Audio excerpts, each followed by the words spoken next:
and welcome to this week's episode of The Real Super Geeks. We're going to be covering a lot of science fiction topics, some industry topics, but first let's get started with our hosts, our regular hosts today, plus our special guest, who I'm going to start with introducing her right away. Kate Stark, who is a regular commentator on the Axe Monitor Facebook group, and one of the smartest people I know, even though I've never actually seen her face. But we're glad to have you back, Kate. You joined us for our Picard after show the other day, and we loved you so much we wanted to have you back. So thank you for joining us.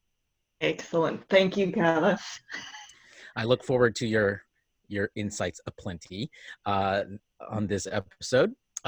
Next, we've got the Eyebrows of Doom, the man himself, Ross Bullock. How are you doing? Doing good. Glad to be back warm? And at 100%. Wow, 100%. He's rebounded from his, was it the flu or was it a cold? It was a cold. It was a bad one. Yeah, but there was no flu symptoms, thank God. I know. I'm happy with colds, not so much with flus. Yeah. And of course, our new mascot, Index, played by Sun Seal. How are you, Sun, this week? Hello, everyone. I'm doing relatively okay. Excellent. And finally, our producer, Justin Burton. How are you doing, Justin? Doing quite well, thank you. Excellent. You've got a brand new microphone set up with your own filter. So you're totally legit now, Justin. Finally. Okay, so let's jump in.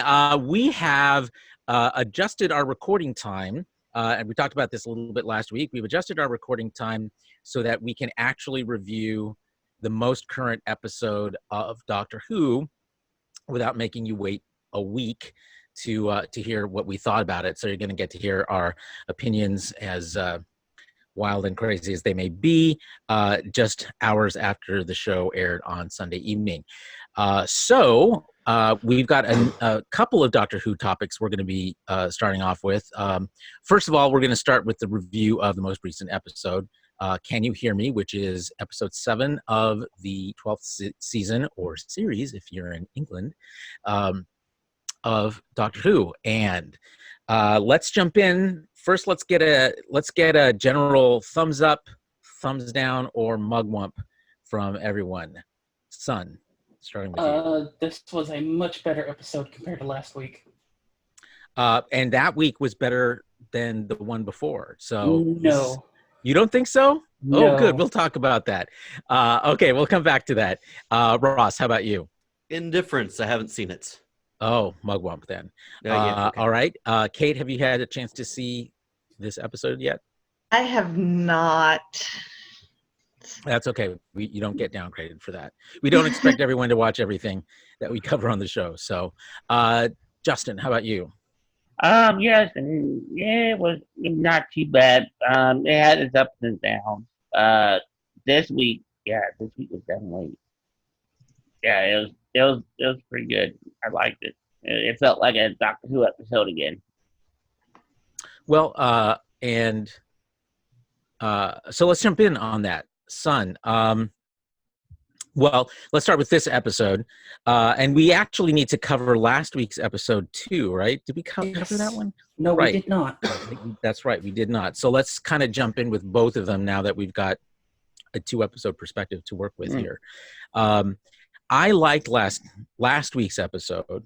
I thought it was an upgrade from some real meandering I think we'd been seeing, especially with the use of the companions. I liked that they were sent on different little missions in this episode, and we saw that happen kind of again in this episode, and that seems to be, I think, an emerging formula that is serving this season of Doctor Who and this Doctor and these particular companions very well, because it's giving them each a little bit of time in the sun, and also gives them a chance to kind of circle back to one another and with the Doctor. And so I think the human dynamics, the emotional dynamics of the show after a really rocky first half of this season, I think are looking up. Sun, what do you think?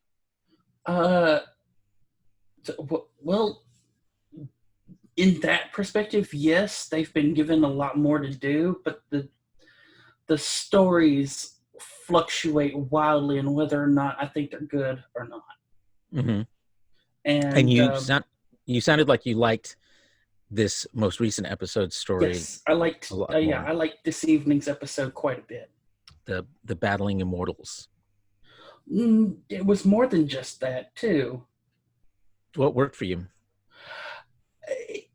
So last week's episode felt really preachy again. It's like, why are you blaming the microplastics were over the top for you? Well, I mean, you're blaming humans for their natural evolution. Why, Doctor? Why are you blaming the humans for their natural evolution? Is it though? Microplastics? That's not natural evolution. It's plastic. Yes, plastics are a step along the way in our evolution of technology. Well, maybe. It is, but to suddenly blame us for our own technological evolution because it's caused something else to invade us. The use of fossil fuels is also part of our technological evolution, and it's kind of ruining the planet now too. So I think it's fair game. Plastic, basically, yes. The aliens love to eat plastic. So it's okay. So and we're a treasure trove. Our planet is a treasure trove. For a second, I thought it was a retread of the first Eccleston episode. Oh God, that's reaching way back. Yeah. All the plastic coming to life, the mannequins, the breast implants. Yeah, well, technically not plastic. I know. I'm quoting the episode. Yes. So I actually liked the I guess villains, I guess we can call them, in last week's episode a bit more. I found that the two immortals a little on the tedious side. You know how immortals can be. In this episode, what I really liked about this most recent episode really were those kind of more human dynamics we saw with the companions, and particularly the one with Yaz and the police officer who 3 years earlier had kind of come down from a ledge. And that scene where they meet up 3 years later, I thought I actually got a little, tear.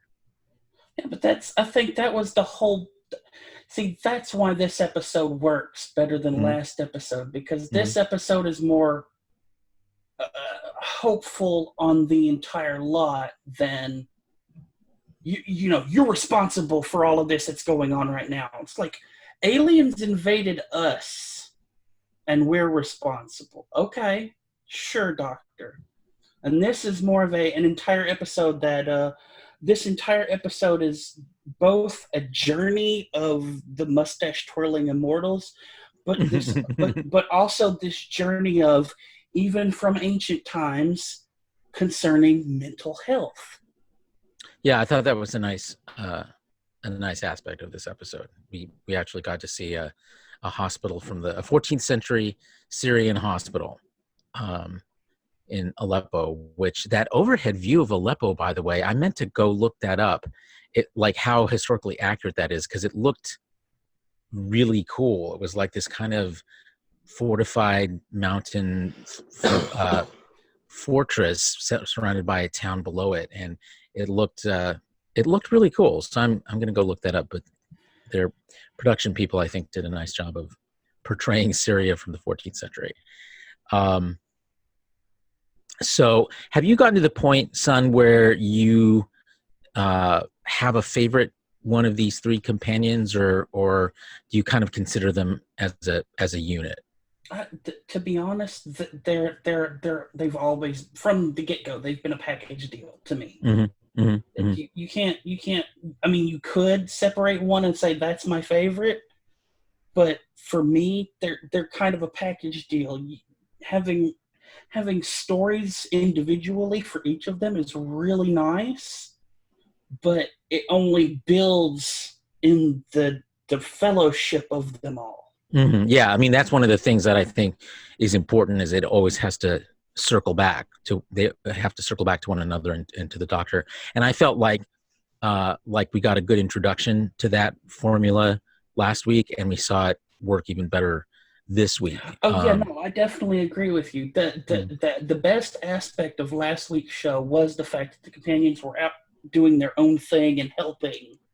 That was probably Yeah, I mean, the best thing. yeah, I loved as they were in the 3 different continents, and then like, normally you expect to see the doctor show up to, save the day or whatever, and this time it was one of each of the companions, and I was like, finally, they're like doing something that's not just being kind of the doctor's great chorus, That is what I liked about this season so far with way they're doing handling the companions. I think it's a lot better. We can maybe chalk up last series as they were getting used to the situation, and now they're able to go out on their own. I mean, I hope they continue this formula throughout the rest of the season because it's working out quite well so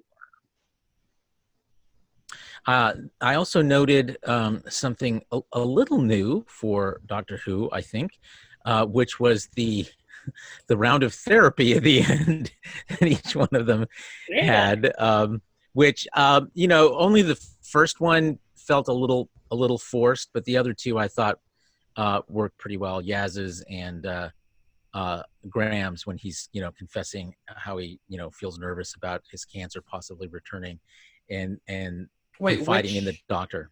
Which therapy felt forced? The first one. I'm blanking on his Ryan's name. friend. Ryan's. Yeah. Yeah, I think that was. I mean, it was a literal therapy session, so I just felt that was a little on the nose, but it was a good message. I mean, everyone should be in therapy, Well, I mean, it's not that everybody should be in therapy; it's that you should have someone to talk to. Right. Yeah. Mm-hmm. I mean, even because we see. Let's be honest, Ryan's therapy session is last in the entire episode. Because you see his friends first, then you see Yaz going back to her, then we see Graham confessing to the doctor, and Ryan's is last because he's confiding in Yaz. Right, okay. I forgot about Ryan's at the end. I was thinking of packaging it with his friends earlier, but you're right.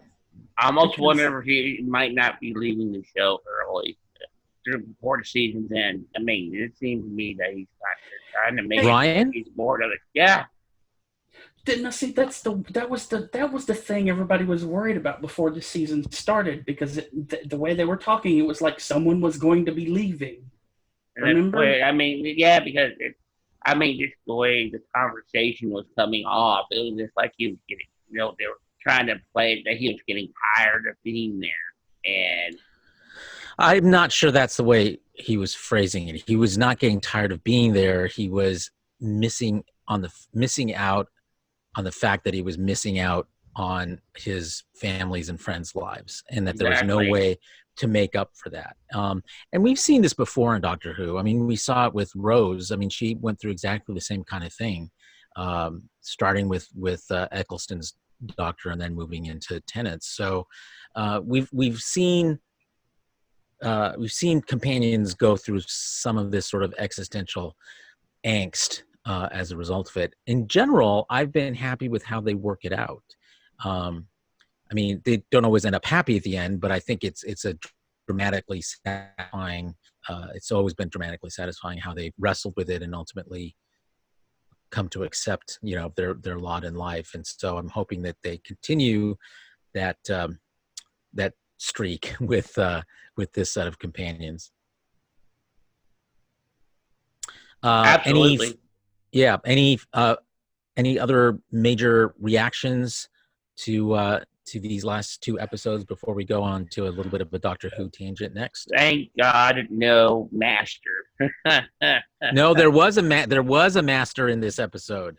It was a flashback, but when she's having her nightmare, when the doctor's having her nightmare, you hear the voice of the master. This is, by the way, one of the reasons why I tend to watch shows with captions on, because you just hear a voice, and unless you have memorized what the master's voice sounds like, you don't realize it's the master, except the captions identify it as the master. So that's how.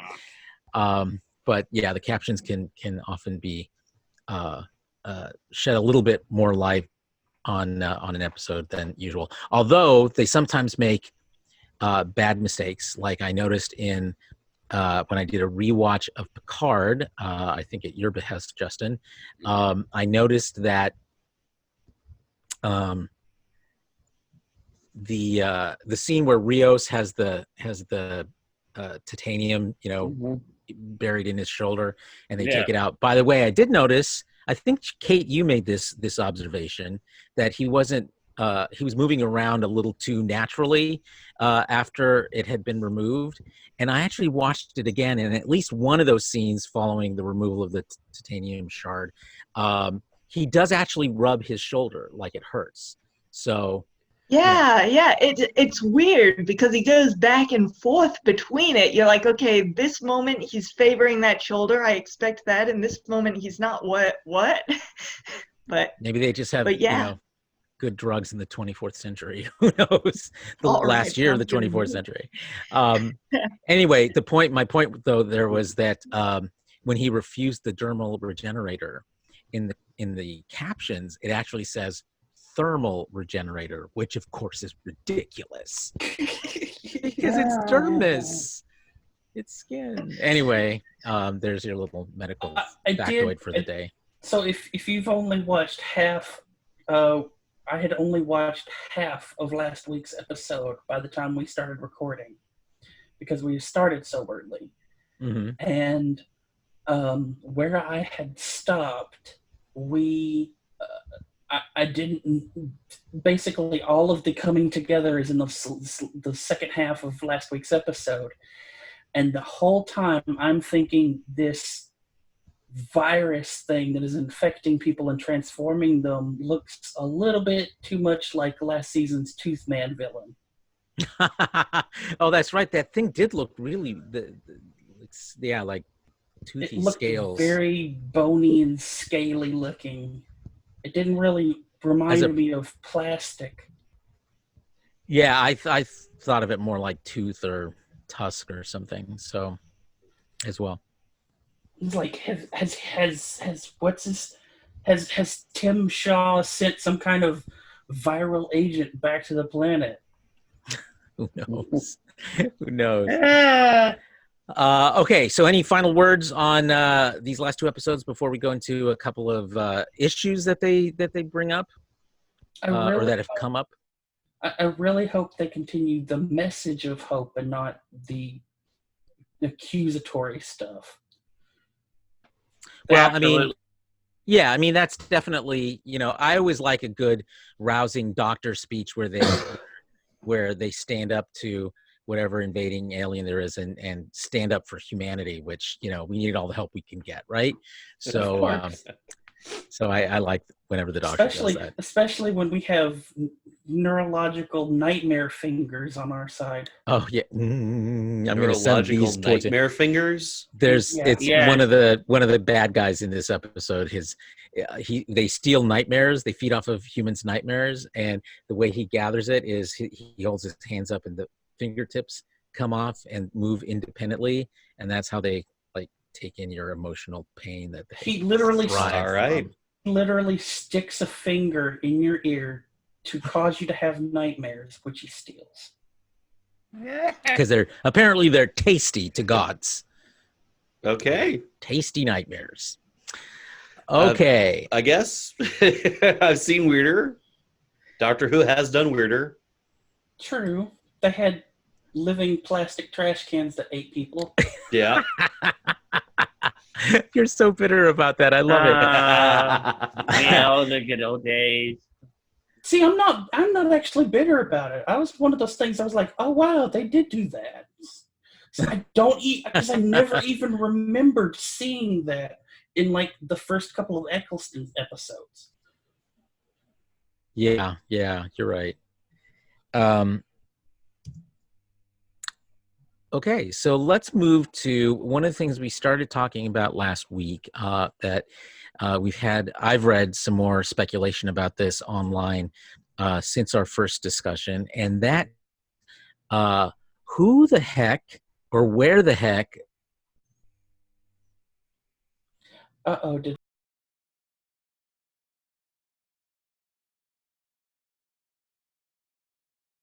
our next segment is about Ruth, the former version of the Doctor, whom even the Doctor didn't know about, and where she fits into Doctor Who canon. And there's been a lot more speculation about this online in the last couple of weeks, and I'm wondering if you guys have read up on any of it and what you think about some of that speculation. Okay, for starters, let's stop calling her Dr. Ruth because that name is taken.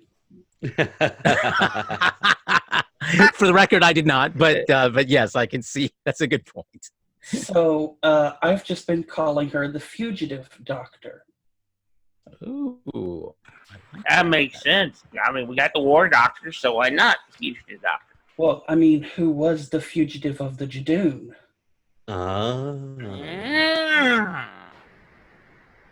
They were after her the entire episode.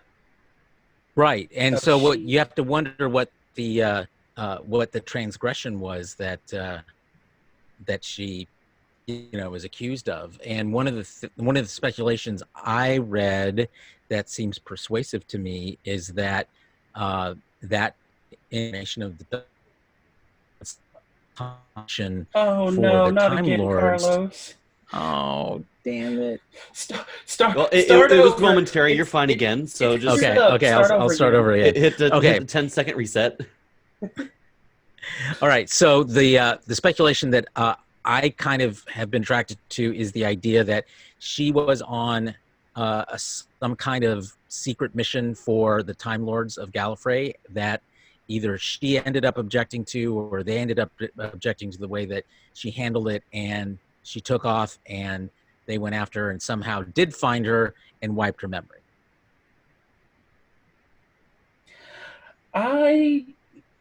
Maybe. I tend to think though that the Master is a liar. And well, we know this. We know this. That the Gallifrey that Jodie Whittaker keeps going back to is not really Gallifrey. You think it's like the facsimile alternate timeline? Well, no, it's a facsimile created by the Master to make her think it is destroyed. Putting it exactly how many times has Gallifrey been destroyed now? Good Lord! Right, because let's be honest here. It seemed like the only person, or the only. How do I put this? It seemed like the person who had placed the bounty that the Jadoon were going after the Doctor for was another Gallifreyan, possibly another Time Lord. Mm-hmm, mm-hmm. And that can't kind of be possible if Gallifrey is destroyed. Well, except if you're in the same timeline as Ruth was in, it hasn't happened yet. So that still makes sense. True, to an extent, but you're having multiple Time Lords in a completely different time. Sure, which is very confusing. Right. I think it is more plausible that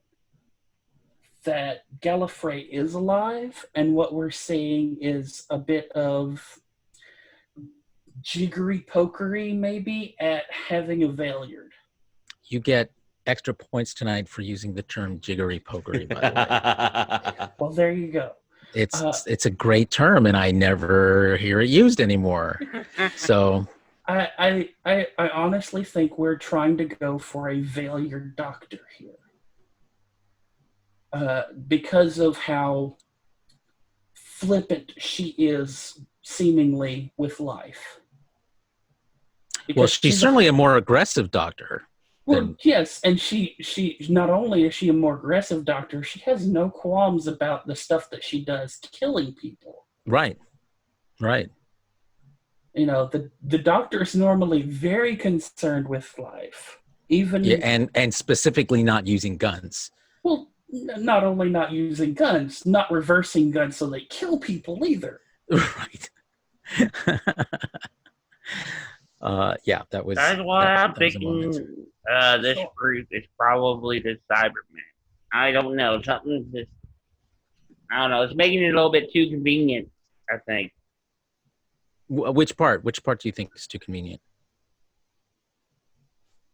The obvious fan service. I mean, this has been considered fan lore for years that the Doctor was, ever since the female Doctor was announced, they turned around and had this fan lore that she could have been female before. And now here, all of a sudden, they got the storyline out. I mean, this is a little convenient, I think, and it would be an obvious twist if Ruth was the Cyberman that was awakened, because we know Cybermen can eat biomagnetic fields to alter their rhythms. So, I mean, who's to say she didn't have I think programming?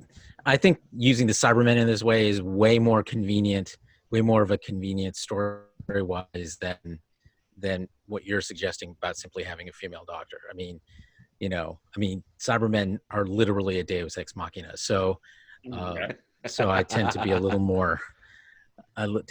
Skeptical around the use of the Cybermen, but at the same time, they do use the Cybermen in that way often. So I can't say you're wrong, but that's I think you're wrong. Go ahead, son.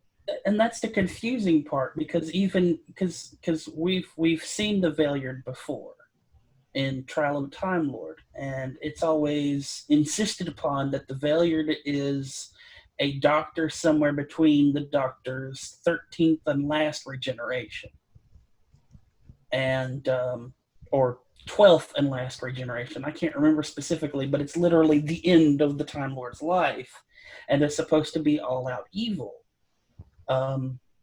And here we see a much more kind of callous, sassy, aggressive, in some ways careless towards life version of the Doctor, if she really is the Doctor. And it makes me think, well, this could possibly be a Valeyard, and if it is, it might conflict with being a previous Doctor, at least from classical era. Mm-hmm. Well, like a lot of the speculation is suggesting. Well, there was one piece of speculation that said that we'd never actually seen the regeneration of, was it the fourth Doctor? I forget which one, but one of the early Doctors, and we never. He was the only one whom we've never seen actually regenerate into another form, and that might be where Ruth fits in chronologically. Actually, didn't see it, or was it lost with a lot of the lost episodes? No, it was never portrayed. Okay. It was never portrayed. You see him sort of falling or something. Let me see if I can call up that reference. But you see him disappear, and then when you see him again, he's a different Doctor. But let me see. An off-screen regeneration. How nice. Exactly. Anyway, while we look that up, let's segue into our next topic, which is the reactions we're seeing, distressing in my opinion, of a lot of people who are freaking out that A, it's another woman Doctor, and B, it's a black woman Doctor, and we're hearing all of the same nonsense about SJW and PC and other letters of the alphabet being hurled around by. I really hate that crowd. I hate that crowd. I hate them with passion, that they think that everything has to be woke or some silly, stupid tagline because they don't agree with it. I mean, come on, people. It is not that hard. If you don't like something, that's fine. But, I mean, good God. It's just, that's why you guys are seeing that, but because of the circles I'm running in, I am seeing the revenge of the woke. You mentioned that last week, and yeah, they are absolutely outraged that the Black Doctor is the villain Doctor. Oh my God! But is she? I'm not. That's not a conclusion to which I'm leaping. It's a younger Doctor, a younger, less experienced, more impulsive, impetuous But version of the that's what. Doctor. But see, they're going much like the whole deal with the Mandalorian. Whenever they didn't think that he had a female companion, and they were throwing a fit about that. That's what this situation is. They're jumping off of what they've seen only for a few seconds on screen, and they're running with it. Was this crowd making similar noise when Missy first showed up? You know what? I don't remember what that fan reaction was like to that. Do you guys remember? I remember. Again, I was in the circle that was like, oh, we're getting a female master. Oh, she's even more insidious of a person than the previous masters. I'm like, okay, so you're going to get onto her for making all of Earth into Cybermen by literally taking the dead souls and putting them into Cybermen. But you're not going to rag on David Tennant's master, who literally took the last children of humanity on the face of the universe and stuffed them into little balls to go back and kill humanity with. That's not a problem? Never mind turning all of humanity into him. Yes, I remember. He was Agent Smith before Agent Smith was Agent Smith. That was his big idea. He was going to turn all of humanity into him. And he did for a little while. Well, and the best of that, I remember that was the discovery that basically, yet again, the Time Lords were sons of bitches and essentially sort of tortured him into it. They created this situation in which he kind of went insane and wanted to get revenge on, everybody. Rassilon was never a nice person. Yeah. So this certainly checks with his character. Yeah, this just furthers that notion that I've always had that gods are dicks. Yeah. Well, that's, they're dicks and Romulan are extras. And I think you're right about that, Index. Yeah. So they're going to have to come back and revisit Ruth and see where she fits in. So it'll be interesting to see how she gets integrated formally into the canon, and what the fanboys are, how the fanboys are going to react to that. I'm not sure that we'll be seeing her by the end of this season. You don't think so? You think that's a plant for much later? Because the next episode is actually the final episode of the season. It's a two-parter. Mm-hmm. Oh. And we fear it'll be the next special for the regeneration, I guess, whenever the Doctor regenerates into whoever. Well, that could be. We don't know how long that's going to be, do we? Jodie's run isn't up, is it? I don't think so. I mean, there's but oh, you cut out again. We could figure out what he said. I said there's always rumors about it. Oh yeah, that's true. Well, yeah, there's always rumors. There's always bullshit too. Yeah. That brings us up to even more rumors and bullshit. So yeah, the Frankenstein thing is going to be a two-parter, and it's going to close out the season. Really? Yeah, Mm-hmm. I didn't realize it was closing out the season. No, I went and watched. I don't know. Sometimes, whenever they go Victorian, I always feel like, again. But usually, I end up liking it. So I hope this is true this time too. I can't believe they made it so short this season. I mean, I don't know. I know it's a short season. I don't really think I'm liking these shorter runs that they're trying to do. I mean, 10 is one thing, but this. Ooh. That's TV for you now. Yeah, but it's Chris Chibnall. I mean, back Matt Smith's Doctor had a couple of really short seasons, and 2 seasons that were like quite far apart in time in terms of when they actually aired, and it still felt like more of a cohesive story than we're seeing here. This is a very sort of fits and starts Doctor, and it makes me a little upset because I really like Jodie Whittaker a lot, but I don't think she's being served well by the writing most of the time. Remember how last season there was a lot of ruckus over there not being an overarching story? Yep. And Chibnall said that this season would have an overarching story.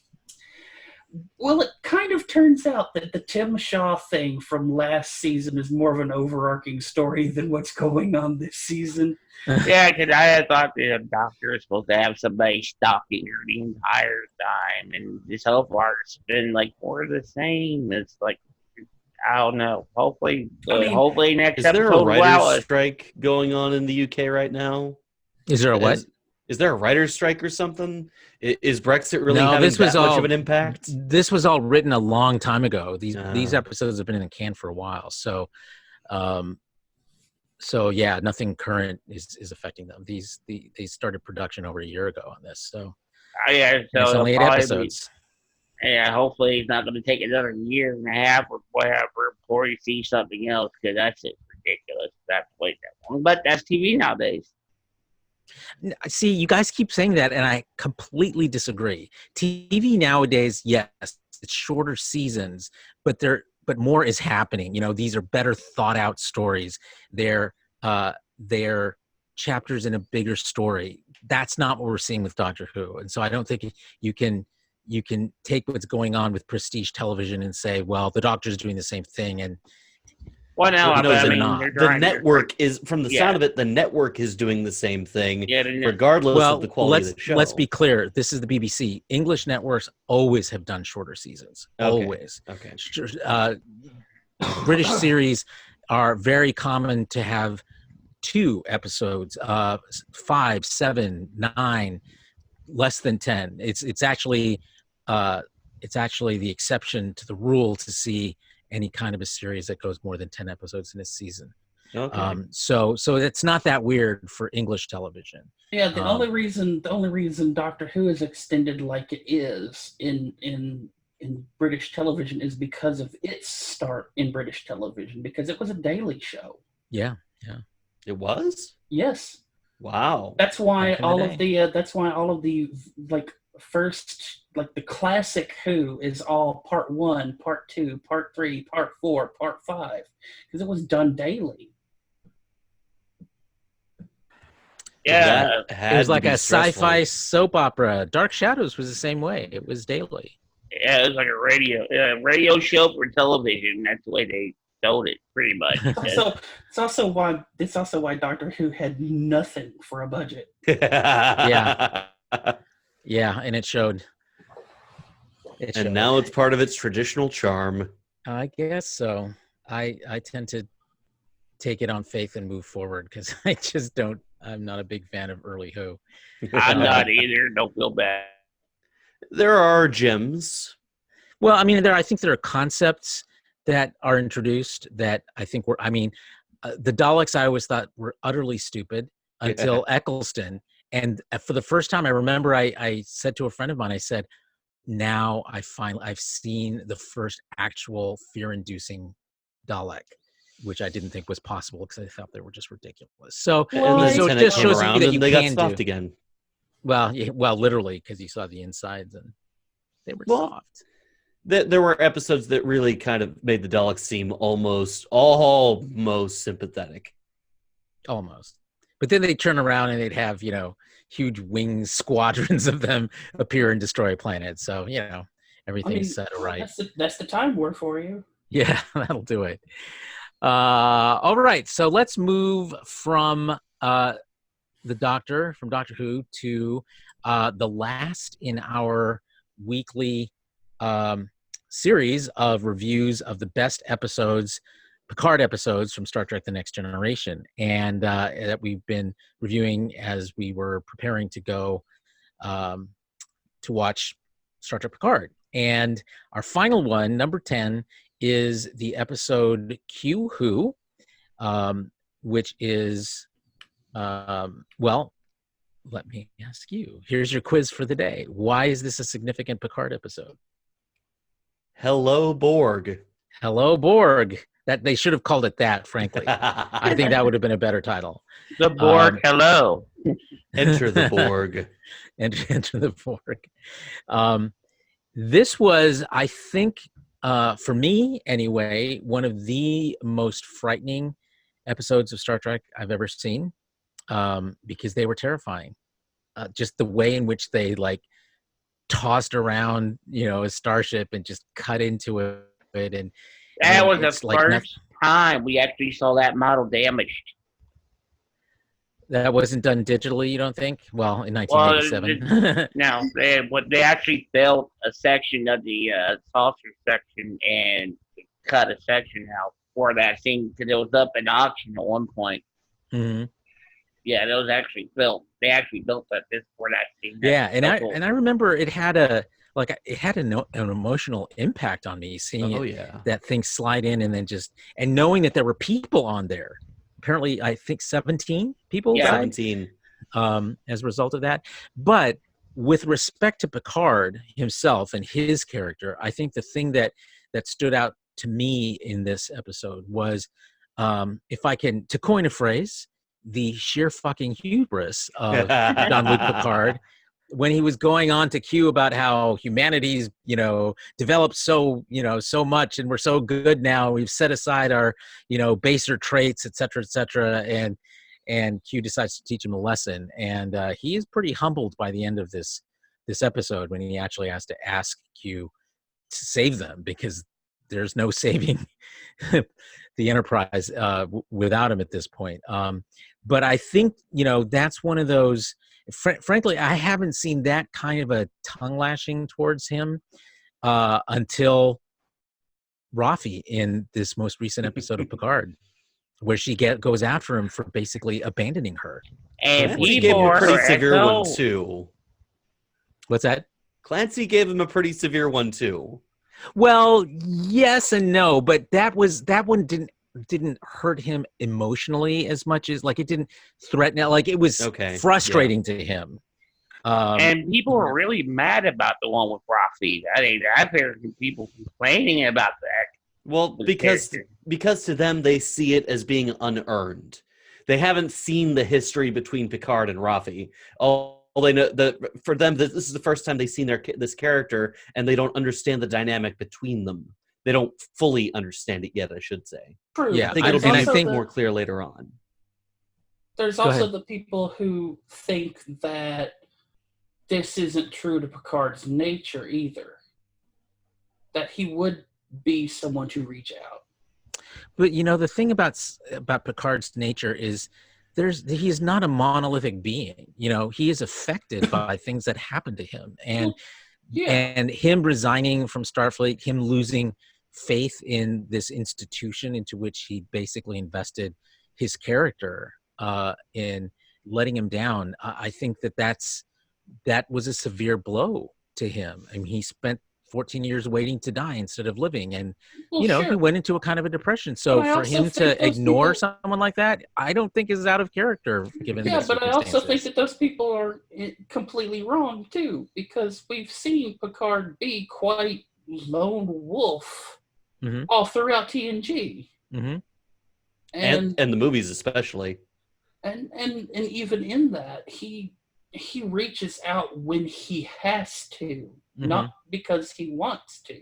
Right. Well, and that's what we saw happen in Picard for sure. Kate, you want to weigh in on the evolution or devolution of Jean-Luc Picard between Q Who and episode 3 of Star Trek Picard? I think it just shows how brilliantly the episodes are locking together, because Q Who isn't just kind of the start of the Borg. So Picard's not just bringing in that plot element. It is bringing in that thematic element of Picard's character, of his pride, getting him into this trouble, and then having to kind of be humbled and reach out and rely on other people, in this case Q, to get out of it again.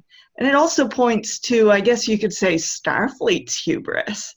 Not just Picard's, but this idea that, they're explorers and they can go out into these unknown areas and just kind of do what they wish. And it doesn't necessarily work with the people who are already there. So when you've got those thematic elements that are established in Kyuhu, and then Picard is looking at them kind of fully developed. So, and I also agree with Sun that Picard's character as established in TNG is very much the lone wolf, and he doesn't reach out. And then the natural consequence of that is that he doesn't really have the social skills to deal with, Raffi's grief or rejection or anything like that. And so he's going to have to learn it. Which is why he and the Romulans get along so well, because they just snipe at each other. And he and the Vulcans get along so well. Remember the comment Sarek made to him when they mind melded? Or no, it was Spock said to him when he found out that Sarek had mind melded with Picard. Because he basically said, you're the most Vulcan human I've ever met. And that was why they were so compatible. And then of course he was bummed out because his father had never melded with him, but that's another daddy issue for another day. Even Sarek complimented him the first time that they met him. I can't remember the name of the episode, but it wasn't Amanda who was with him. She had passed Perrin. by that time. Perrin was his current wife. Yeah. She said that she told Picard that he'd reviewed Picard's records and said that he was very adequate. To which Picard replied, "Oh, high praise." High praise, yeah. Yeah. So Picard really he is not a hugely emotional guy. He does take things in stride in many ways like a Vulcan. So I'm not surprised. I would disagree there. Picard is incredibly passionate. He is, but he doesn't. Those aren't emotions he shows. No, right. He's a man of action. You see it in his actions, but he bottles that up to present this monolithic figure for his crew. Mm-hmm. But as we saw in Generations, after he's been softened a little bit and prodded by Deanna, he just lets go, and it all just flows right out. Yeah, no, I agree. Contact on the holodeck when he's yeah. having fun with the Thompson machine gun. Yeah, I think Ross, you've kind of touched on Picard's passion is almost in the abstract. As long as he never has to be personally vulnerable, he's got a ton of it. But as soon as he's got to be personally vulnerable, he backs way up until it's, one of those really, really personal things like never having had a chance to have a family, or his general dislike of the Borg. Going back to family, Robert had to really work him in order to get to the heart of his trauma. Yeah, he really had to work him. That was one of those things that I recently rewatched Family. I think it was one of our episodes. Yeah. And it was.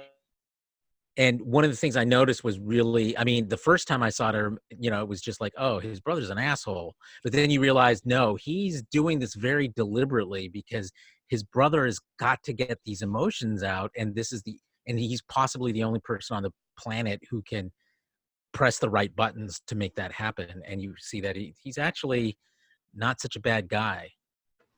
And by the way, just so that we don't get chastised for not knowing this, Sarek appeared in episode titled Sarek in Star Trek Next Generation. It was season 3, episode 23. Why would we be chastised? We're not. We don't purport to be like the biggest name in Star Trek, like some people. Although I did know that the name of the episode was Sarek, and I get points for knowing his wife's name. Perrin. Yes, you get 2 points. So he gets points and not Quatloos? What the hell? The Quatloo exchange rate right now is really bad, so I prefer the points. That's the 5th time I've made that joke in my life. The Borg in this episode. Holy crap. Yeah, they were terrifying. Q needed to show an example of something that they could not fight, and he gave them a good one. And like I observed in our Picard episode, we see them for the first time, and they are completely uninterested in the people and the organic components of the ship. They're just interested in the tech, what they can use, what they can consume. and that was on display the most when they disabled and killed the first drone. The second one showed up, took a couple pieces, and just the body vanished. Yeah.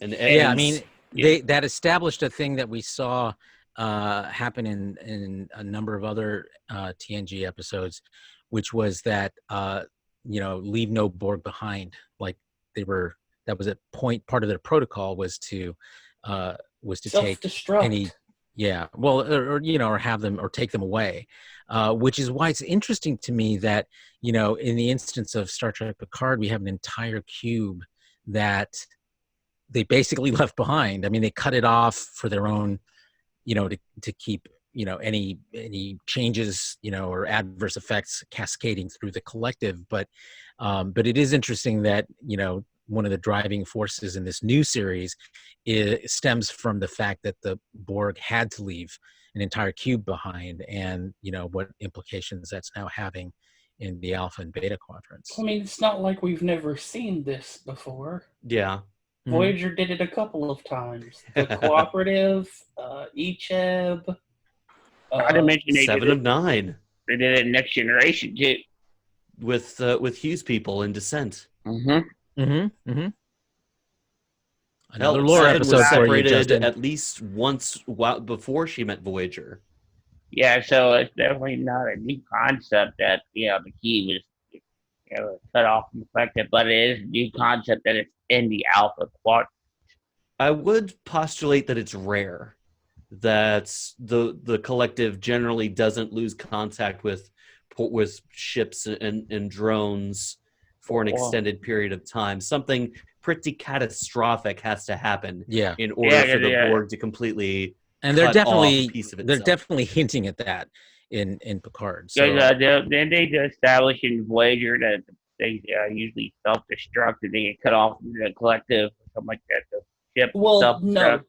The ship what they had done, this was that one episode where you had the hive mind within the hive mind of the reclaimed Borg drones that were going after 7, was that they have two directives if they are lost or abandoned, and that is if they can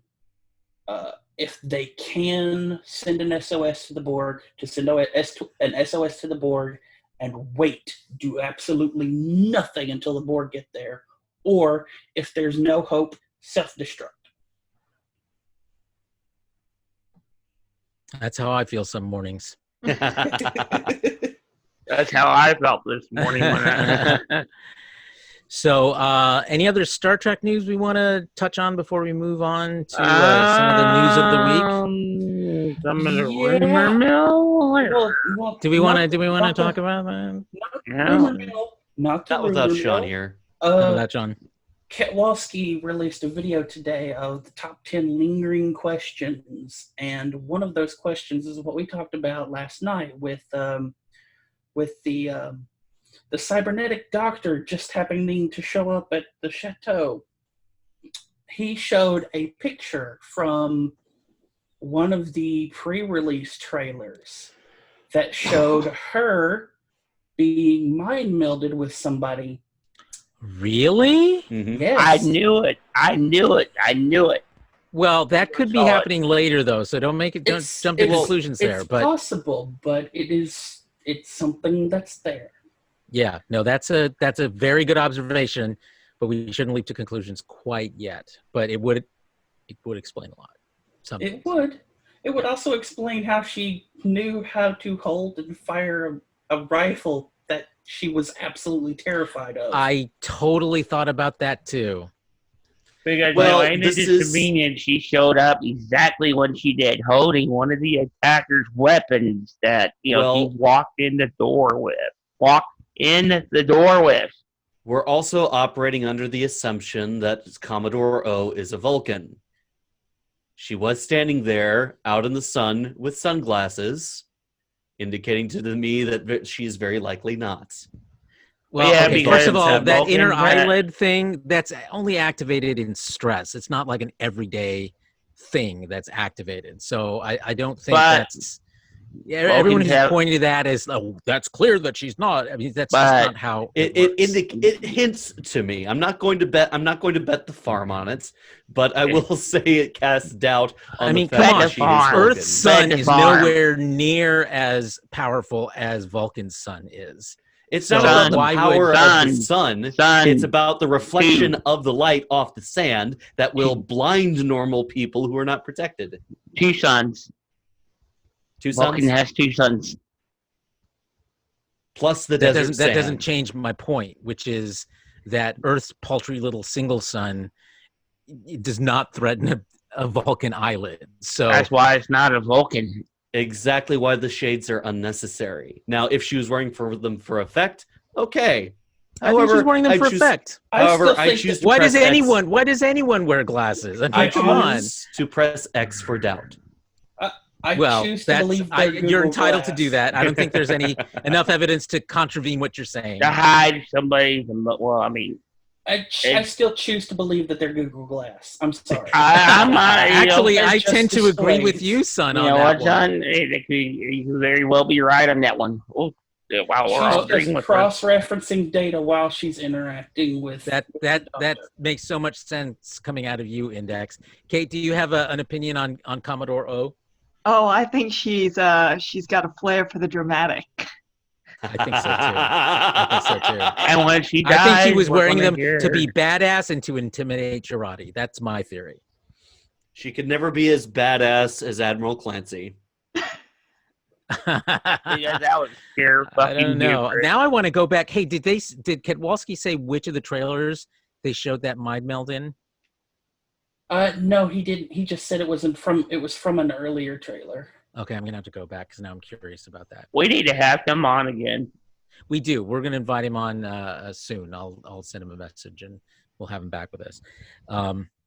Do you, Kate? Do you listen to Kowalski or watch his YouTube videos very often? No, not at all. You should check him out. He's a pretty good. He does a lot of research when he looks into things. He's got his reviews are pretty good too. Does a very good job at debunking the crap rumors out there. Yeah. Trade is pretty good too. Another one that follows us. He does a lot of fact checking. And he's the one that started the eyebrow thing. Okay. Oh, was that him? I thought Yep. it was. Oh, yeah. Oh, you're talking about who Justin was talking about. Yes. David, yeah. He longs for Ross's eyebrows. So, I long for The thirst is hair. real. Okay. All right. So we expect we'll have some more Star Trek news. Uh-oh. Return of one Sean P. O'Halloran to the show. So and bring to you. Hold on. 1, 2, 3. Okay, there we go. Carlos Restart. is being assimilated again. Yeah, Nope, I he's saw good, that. he's I good. get a little thing that shows up on my thing saying your internet connection is unstable. Okay. All right. Let's leave Star Trek and we'll go into just some news of the week that came out there. One of the big pieces is we finally found out when we're going to see the second season of The Mandalorian, which will be in Whoa. October of this year. Can you wait that long, Justin? I hope so. Well, the Baby Yodas will be out by then. That's true. Finally. We'll all have our own Baby Yodas. We should have one episode in which we each have a Baby Yoda like perched on our shoulder. Well, mine will be in my lap because I'm going to dress my son. Oh, of course, of course, Dad. All right, Kate, do you watch The Mandalorian? No, I can't. Don't have Disney Plus. Oh, I should share my password with you. Just kidding. Just Yes, kidding. just- Don't Click don't off let the mouse. Disney That's a in on good that. idea. Hey, Yeah, I've heard it's good. I should probably just get Disney to watch that. Yeah, I mean, It's very They fun. do a week. Don't they do a week free trial? It's only 8 episodes, Yep. so you can and they barely are longer than about 35 minutes. So you can nice. easily binge them all inside of a week. So, and then wait again until Excellent. October. See what you think. Have to give it a go. So the other news from this week is a big hint from a Disney executive that there are possible plans for a spin-off series from The Mandalorian, which I think goes to the strength of the world that they've created around The Mandalorian. And I guess by strength, I mean more like depth, that there's enough there to kind of sink your teeth into to tell additional stories. So, Who or what? who said That's this, the you big. mean? No. I mean, like, that's the big question, Yeah. isn't it? Cara Who? What Dune. spinoff? Cara Dune gets her own show. If she doesn't, I riot. Uh, I guess I could see the Rebel Trooper The other getting their own show. is And I'd like to hear Yeah. your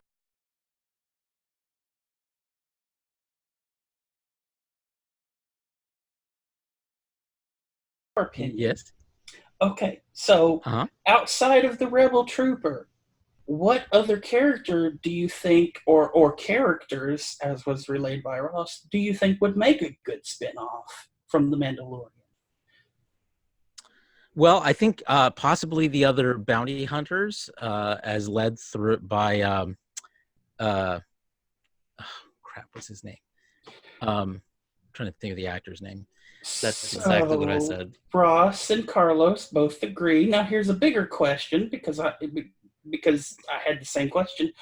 Should it be a singular story or should it be a multi-seasonal story? whoa! What was Is someone that? having a thunderstorm? Wow, lightning just struck out here, and that was creepy and eerily good timing. It really was. Yeah, Wow. it was. Wow. Honestly, I think And your eyes lit up at the same exact time as that hit too. if they were going to do a bounty hunter guild type story for something like that, I'd like to see an anthology, something that is just singular episodes with different characters following different stories. So kind of like Twilight Zone-y. We could see the history of the boy who's joining the bounty hunters guild that winds up dying on that planet on Tatooine, wasn't it? Yeah. Yeah. Dying to Agent him. May. Good way to go. Yeah, I liked that. Personally, I would like to see maybe singular stories, like maybe a season one story of one character, because I'd really like to know, and I'm still calling her this, I'd really like to know the history of the Forge Mother for the Mandalorian clan, because she seemed like she had a story that she didn't want to tell anyone. Yeah, no, I definitely hope that's something they explore, if not in the show I itself. wanted to see something with the Mandalorian clan itself. I mean, that would be an interesting little story to follow, even if it's just a one-off. Just something that's Mandalorian, not like what we're following now with the Mandalorian, but based on the clan with the mother and group as a whole. I would like to see that. Maybe the relocation, rebuilding, something like that. Oh man. Not again, Carlos. I feel like we're on the Magic School Bus, and we're all complaining about Carlos. And I think we're closing out on our Mandalorian discussion. Let's move ahead to. Oh wait, son, you were asking me a question? Did I ever answer it before I disappeared? I think you were starting to before you cut out. Yeah, the question was: would you rather see short form episodes, like a one season story for a character, or would you rather see like multiple seasons? Because you and Ross were both talking about like the Bounty Hunters Guild.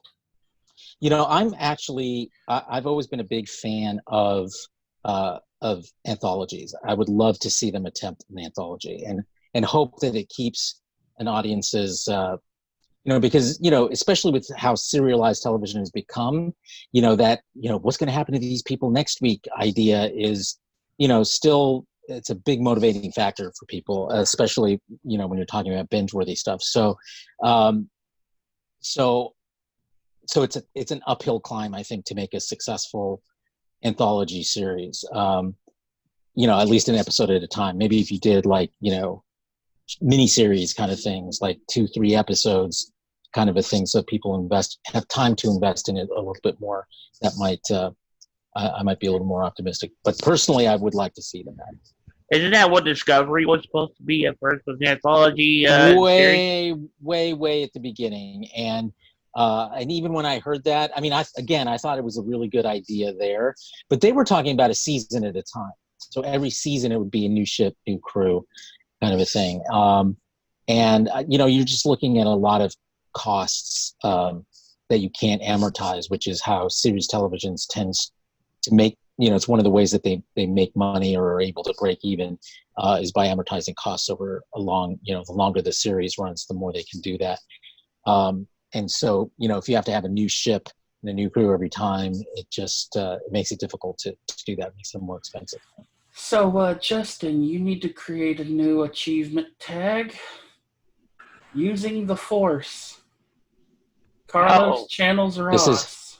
That's literally what Ross said. Yeah. This is not the host you're looking for. No, the host we're looking for isn't here. His eyebrows have gone missing. I know. What happened to him? I thought it was just my... I don't know. It was his turn. I don't know. I see. We're still streaming on Twitch, but he probably had to get up and go take care of baby aggro. So. Oh, probably. Okay, well, let's talk about a couple other Disney Plus things that we learned about this week. One was that we got dates for release dates for the Marvel series WandaVision, and also for Falcon and the Winter Soldier, which are two series that are supposed to be premiering on Disney Plus, and had their release dates set for, and I'm blanking on them, looking up here on my little notes, but they're coming, and also that I think Doctor Strange, the new Doctor Strange movie sequel, is I think has been postponed to 2021, but WandaVision, which is supposed to end up playing into that sequel, is actually now has a 2020 release date, whereas before its original intended release date was in 2021. So they're jiggling around their schedule at Disney Plus, which is significant because we're seeing a number of series at Disney that are having trouble getting off the ground, like the Obi-Wan series is probably their biggest one. Things are a bit horky-borky over at Disney Plus.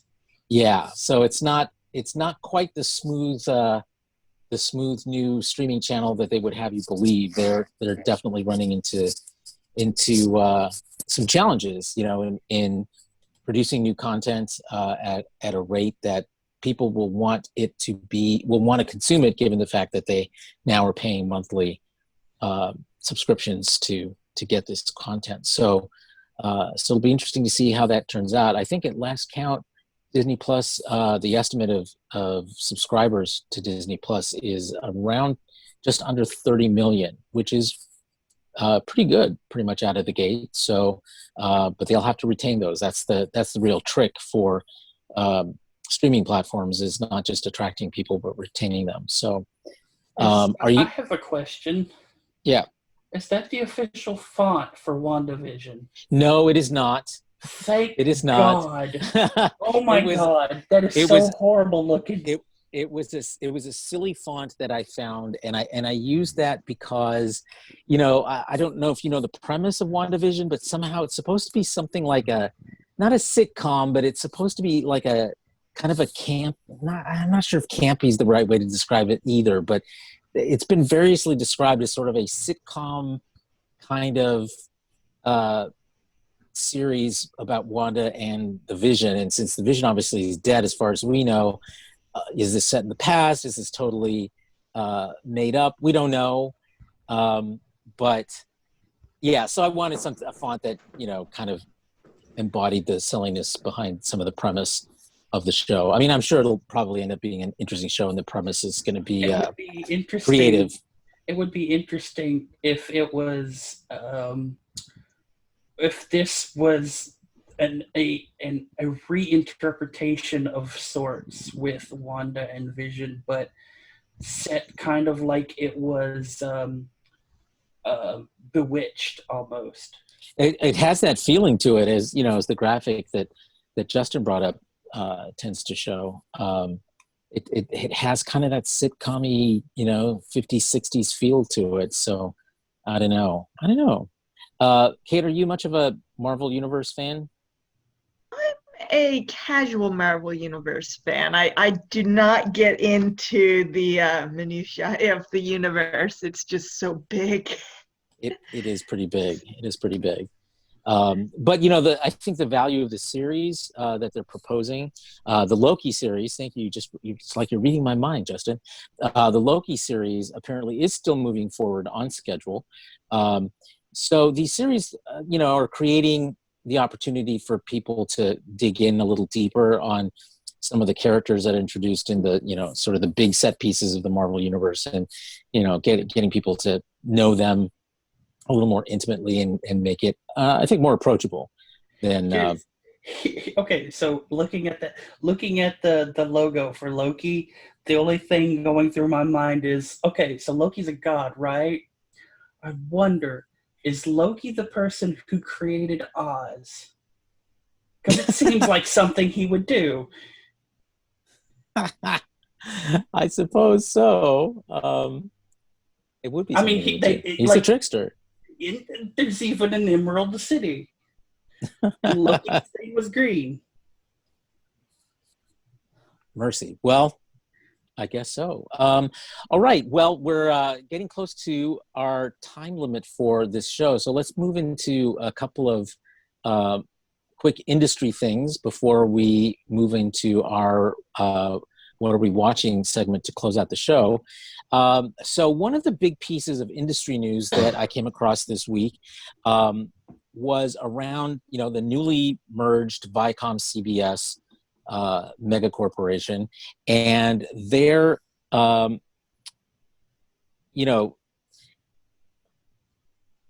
the skepticism on Wall Street about whether or not they're actually going to be able to deliver profits as a single corporation. Because of course, one of the reasons they split apart originally, a decade ago, was because one part was much more profitable than the other, and it was dragging it down, and that's why they stayed apart for as long as they did. But now that they're combined up again, Wall Street just isn't sure that that Viacom and CBS as one company is going to be able to produce the profits that they need to keep people interested in them investment-wise.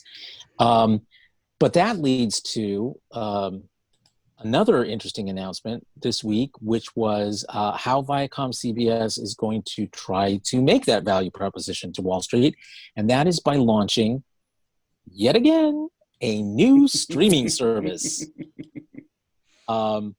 And I don't think they have a name for it yet, but rather than starting one from scratch, what they're doing is actually kind of taking the Disney approach, and they're blending together a lot of separate streaming platforms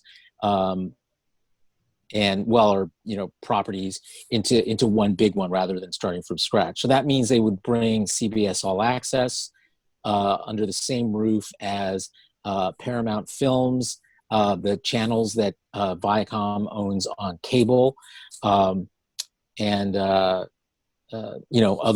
pieces of intellectual property that CBS Viacom now owns, and it's quite a big list. And in aggregating all of those different services under one, and including Showtime, by the way, I forgot about that. that might actually be a strong enough value proposition. And they're looking at a fairly low monthly subscription rate for it. It might actually be enough to get people to sign up who might not have signed up for just CBS All Access or just Paramount Films, or they're cutting the cord for the cable channels. This actually brings all those people back together under one roof, one affordable roof. Do you all think it's going to work? Would you sign up for a mega? So it kind of sounds like they're taking the HBO Max approach rather than the Disney Plus approach. Yes, although we're going to talk about HBO Max as well, because I'm not sure that I feel less confident about HBO Max's ability to do this, because HBO Max, HBO is still going to be its own thing. So it's like HBO and HBO Max. Whereas what Viacom is doing is they're actually abandoning them as separate platforms and bringing them all together in one. HBO Max is doing that with some of its properties, but it's also, one of the things we found out this week is that they took a huge charge off on their earnings in the past year, because they are holding back licensed properties that they would normally license out to Netflix or other cable channels or whatever, and they're holding those back to include them with HBO Max. Something, by the way, they promised Congress they would not do when their merger was with Time Warner was being considered. But so that's but with this Congress, I'm not sure they care. But it does go against what they promised in those hearings.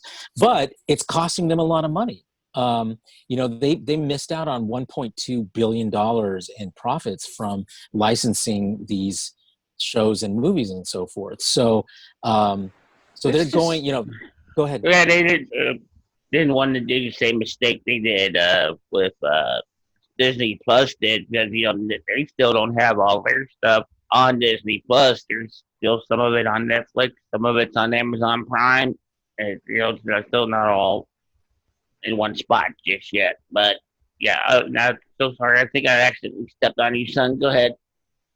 But yeah, no, this is what I was talking about from the beginning, is that splitting all of this stuff up is going to wind up being more detrimental for these companies than having the profits from licensing them. Now, overall, them creating a single platform for all of their properties as a company is a smart move. But in the interim, look at what HBO Max, or what's happening with HBO. They're losing a ton of money because they're holding everything back to wait for a platform that they haven't finished yet. Right. And yet, won't until May. Right. And at the same time, what we have with Viacom and stuff is that you have all of these different satellite streaming services, and it's all individually costing a whole bunch in maintenance until they all bring them all together in one roof and one streaming location.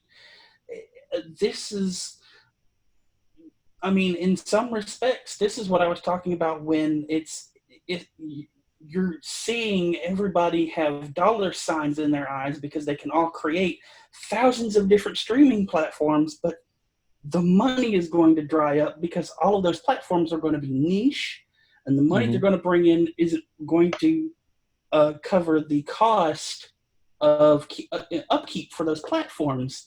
And it would be smarter in the long run if they just continued licensing to Netflix or Hulu or whatever until they had their one roof platform. That sounds like what Viacom CBS is doing.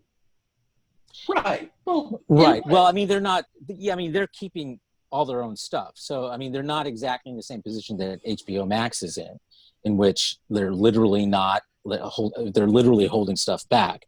Whereas right now, the stuff that Viacom CBS has exists. It's accessible, but it's on different platforms. This will just unify all those platforms. So that is a difference. And I think you're talking about something that could probably get up and running much more quickly than HBO Max is being able to pull off, because it's been in the works for over a year now, and and probably will have some birthing pains when it launches in May. They haven't even figured out how much they're going to charge yet, and how much of it they're supposedly going to be giving it away to people, their AT&T subscribers, who pay their premium unlimited phone plans will get HBO Max for free, or is bundled, I guess is probably the better way to put it. But so it's an interesting business model. We'll have to see if it works. Just had a thought. The execs behind HBO Max are the same execs behind the DC Universe. Yep. So Well, maybe ish. I mean, they all worked for the same company, but HBO Max's execs are really different. I know what you mean. They're but higher up in the. Let me finish my thought, and you'll laugh. It Yeah, sounds like they're going through the same thought process and same reactions that the Warner Brothers execs did for the DC Universe. They see all of these big successful companies doing their thing with their streaming service, so they rush theirs out. The problem with a lot of the HBO Max channels, they already exist as streaming platforms, unique streaming platforms, and in the case of Rooster Teeth, an exclusively streaming platform. They don't have a television presence at all outside of their own website and YouTube. They license to VRV and Crunchyroll and a few others, but they're rushing into this, it looks like, in the same way that Warner Brothers did. One of them just shut down that day. One of the ones with Rooster Teeth, or was it Funimation I'm thinking of? You're thinking of College Humor. Yeah, okay. Yeah. That was a completely separate company that bought in completely to the whole Facebook video thing. They completely laid off their traditional staff and went full into video. And then when it turns out Facebook was lying about their numbers, fudging their numbers, and no one was making money, they tanked hard. Yeah. So now the only thing left of College Humor is Dorkly, just barely. So that's another question. Where's the lawsuits against Facebook over that? All of the money coming from those lawsuits are going to people who bought advertising through Facebook. The companies that bought into this pivot to video on Facebook just got screwed.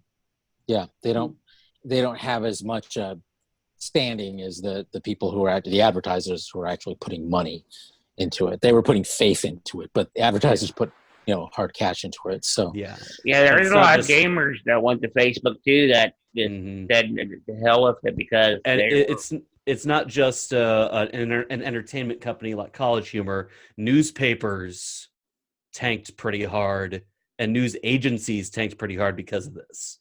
Yeah, and there's no real legal recourse. Yeah, it's just the market. All right, so that will wind us up for now. Obviously, this is something we're going to continue to watch through the course of the year as HBO Max prepares for its launch in March, and I prepare to see whether my AT&T subscription will let me get it for free, because I'm not sure I'd pay for it otherwise, to be honest, and to see how far down the road Viacom CBS is looking at bundling all of its separate streaming and cable properties together under one massive roof, and whether that will be more successful than the model that HBO Max is pursuing. So we'll keep tabs on that as the year progresses. So that brings us to our final segment of the episode, which is what are we watching? Who'd like to start us off this week? How about you, Ross? Well, let's see. I caught up on the Harley Quinn animated series. It's a lot of fun. They're in the last 2 episodes now. I highly recommend it. It's wild, it's crazy, it's profane and gory. It's just a lot of fun. The Good Doctor proceeds nicely. I found out it's actually based on a Korean TV show. Yes, that's correct. So that's pretty cool. And let's see. It's one of several Korean shows that have been sources of American versions in the last few years. And man, Death Stranding hit me pretty hard yesterday. Yeah. Mhm. Sun can relate to that. The story in that game just got. Type it in the chat box and on the Twitch streams. Ross, your mouth is open, sweetie. Yeah. If you're unfamiliar with Hideo Kojima's works, his stuff gets cerebral pretty quick. And Metal Gear was already pretty over the top. That's the series he was known for. He kicked it up to 12 for Death Stranding. I was literally in tears at one point. Okay. So that's what I've been watching. That's been your week. Okay. Kate, how about you? Well, I've restarted The Expanse for the 5th time. Maybe fifth time will be the charm. And I'll be able to get through the first 3 episodes and understand what's going on and be hooked. I have heard so many good things. I just got to stick with it. Let me give you some hints about how to survive those first 3 episodes, because they can be a slog. There's just so much going on. Oh, God. Use recaps. Read the recaps. Okay. While you watch it, as during the commercials, before, after, whatever. But that will help sort things out for you a bit better than the show itself does. Because once it gets into that 4th episode, it just really takes off. All right. Well, we'll keep our fingers crossed. I had the same problem you did. I could never get past the first couple episodes, and I finally forced myself to sit down and watch it. And oh my God, I freaking love it. I love it. Excellent. Yeah, well, I have something to look forward to. It will be worth your while. It is such a great show. It really is. Don't get attached to the Scotsman. No spoilers, Justin. I didn't say which one. Yeah, I didn't say who which the author one. of the book is. I think don't get attached to anyone is probably a good idea. Probably good. But there's certainly people you will get attached to, and you'll be glad you did. So okay. So there's both going on. It's not like Game of Thrones where everybody. All right, Son, what have you been watching this week? Interestingly enough, aside from Ross, hi Ross. Hi, Son. Watching him play Death Stranding and watching some of his friends play Horizon Zero Dawn. Beautiful game. Yes, it is.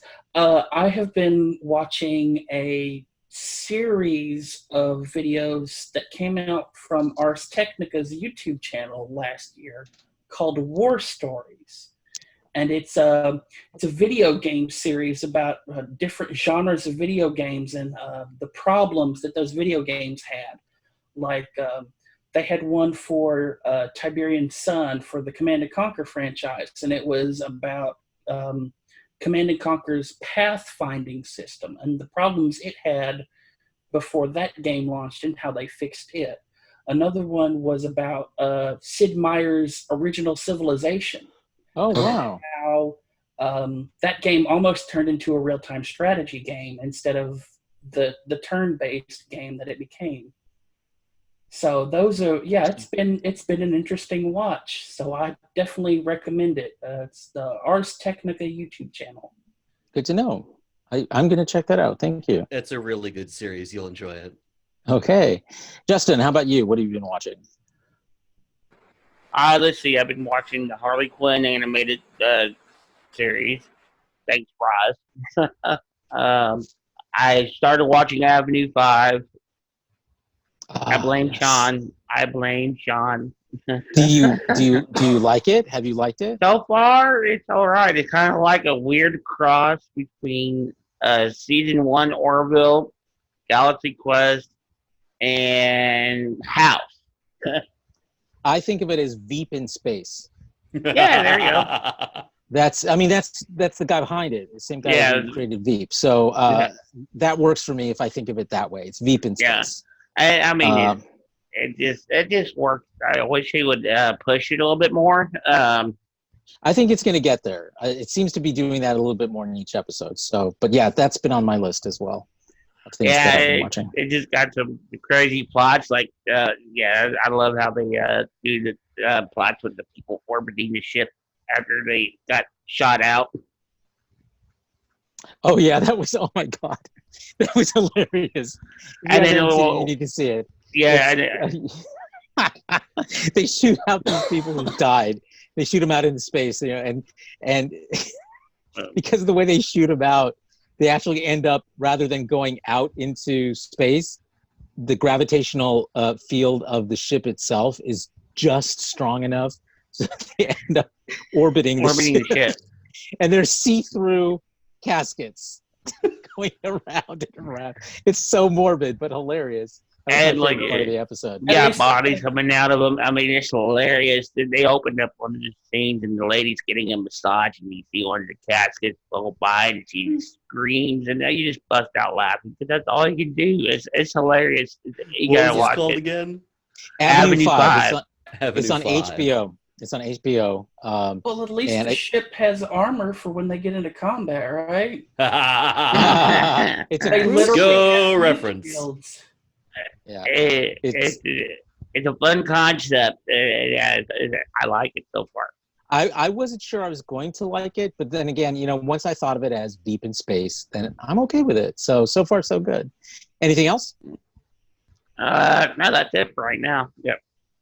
Okay, well, for me, I was a little more prolific this week in terms of what I was watching.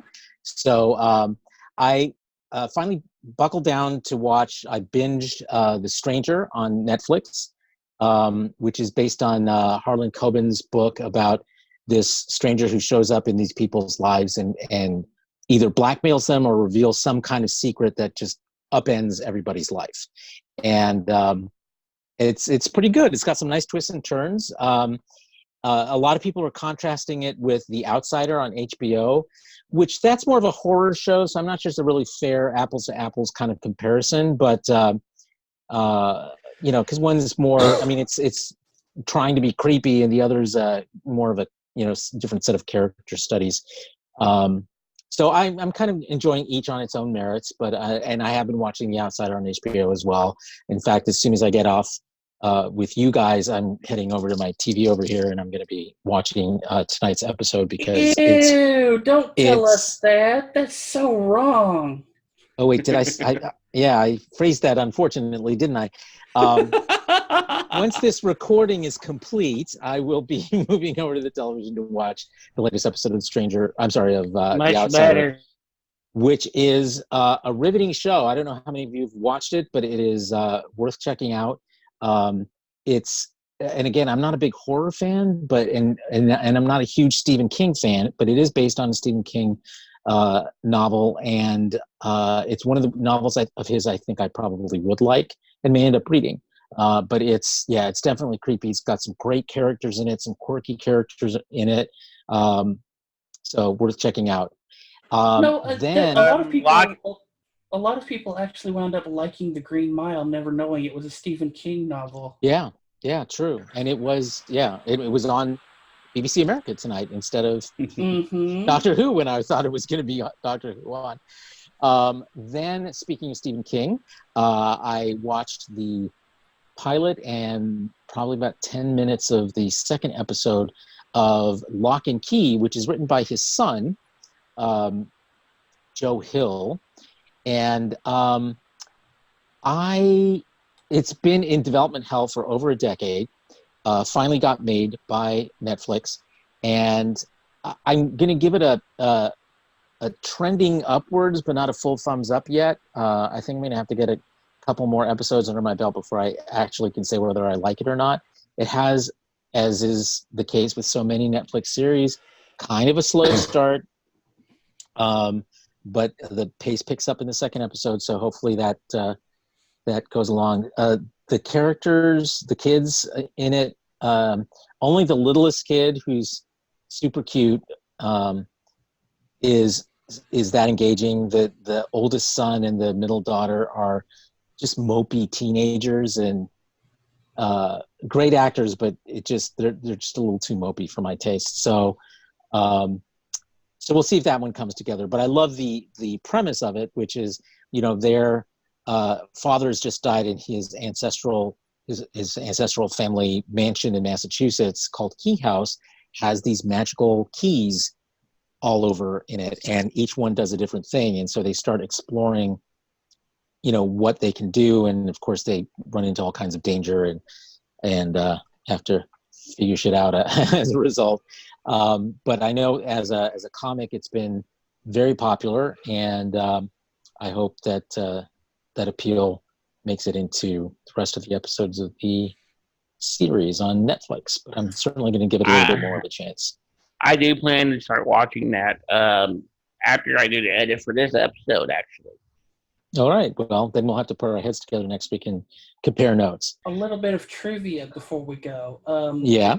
Yeah. Okay. So Lock and Key is written by Stephen King's son. Mm-hmm. His son was actually giving an interview recently in which the BBC was looking for new writers for Doctor Who, and he's been a fan of Doctor Who for forever, and he had a friend who pestered him to send in, some story pitches to the BBC, and he wound up writing them and sending them in. And the way he says this in the interview is that he got a letter back from the BBC saying, basically, we've never hired an American writer for Doctor Who, and if we did, it wouldn't be you. Ouch! Damn. Yeah, that's rather savage. Well, that's Yeah, BBC that is. for you. Something that's interesting about The Stranger on Netflix is the novel that it's based on is actually set in America, but the adaptation on Netflix is set in England.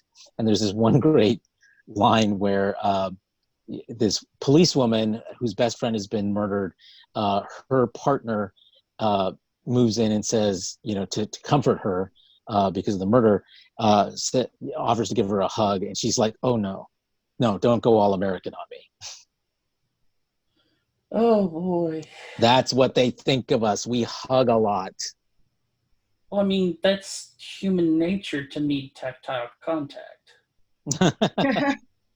Not in England. Yeah, that's why do you think they're so mopey? Stiff upper lip. Uh, Anyway, I love them. It's the only country when I visit, I put milk in my tea. Just feels right.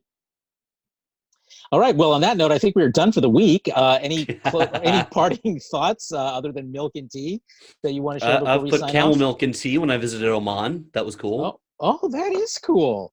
You know what I've always wanted, kind of milk I've always wanted to put in tea is yak milk because it's pink. That would be an amazing cake. Yak milk, pink Himalayan salt. It's a theme. It's a theme. the yak cake that makes you yak when you eat it. Oh, stop.